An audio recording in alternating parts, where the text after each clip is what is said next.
a national weather service in Milwaukee, thunderstorm warning for Milwaukee County in southeastern Wisconsin, northern Warwick County in southeastern Wisconsin, Racine County in southeastern Wisconsin, Waukesha County in southeastern Wisconsin, southern Jefferson County in southeastern Wisconsin, until 6:45 p.m.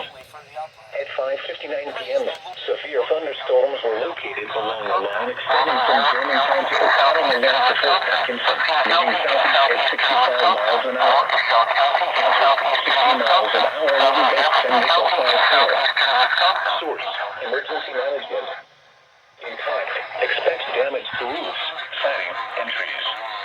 Locations impacted include Milwaukee, Racine, Waukesha, West County, Waukegan, New Berlin, Brookfield, Greenfield, Menominee Falls, Oak Creek, Mount Pleasant, Mesquite, Milwaukee, Cudahy, Whitewater, Green Bay, and Fort Atkinson, and down there.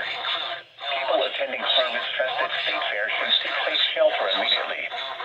This includes the following locations for the Botanical Gardens, General Mitchell International Airport, Calgary Airport, State and the Medical College, Crystal Pond, Milwaukee Lake, Ottawa Lake Recreation.